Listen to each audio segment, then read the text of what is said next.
In this lab, we manipulated tape in order to give it an excess charge and observed how it interacted with other objects of varying charges.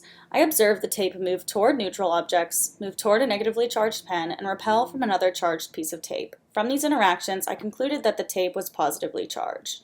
This lab helped us understand the following basic physics concepts: the transfer of charged ions or electrons, specifically through contact with other objects, how charged particles interact through electric forces, given that like charges repel and opposite charges attract. We were able to visualize this, as well as calculating charge based on balanced forces and using Coulomb's law. I will first go through my hand calculations and then go through my computational model. In my experiment, my piece of tape was of length 20 centimeters and width 2 centimeters, and I observed that the distance d at which the piece of tape began to float was 2 centimeters above tape A. I've additionally included given constant values that I used in my calculations. At the distance d where tape B begins to float, we know that the force of gravity and the electric force on tape B by tape A are equal to one another, as I've shown in my free body diagram. Therefore, we're able to set these two equations equal to one another.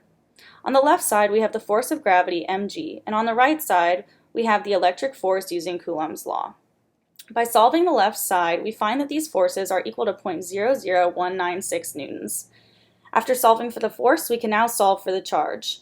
I found the charge to be 9.3 times 10 to the negative 9th coulombs. In order to find the number of electrons in the piece of tape, I divided the total charge of the tape by the charge of a single electron. Given that this value is negative and that we know the overall charge of the tape is positive, this indicates an electron deficiency. In order to find the total number of atoms in the piece of tape, I divided the area of the piece of tape by the area of a single atom.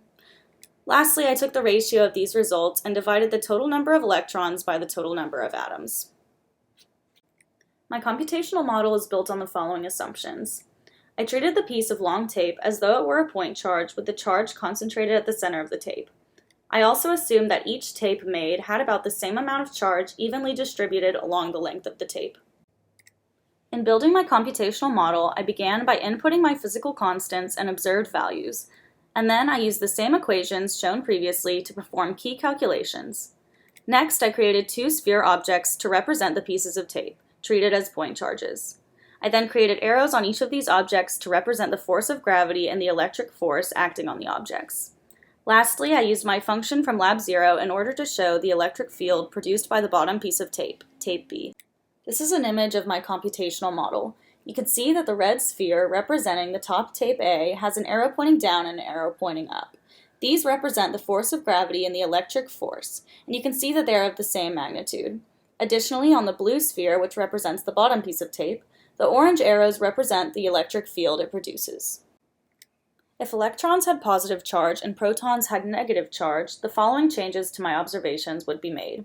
The charged tape would now have a negative charge. However, its interactions with other objects would not change. Thus, it would still repel from another charged piece of tape because the tapes have like charges. Additionally, the tape would still be attracted to objects with opposite charges.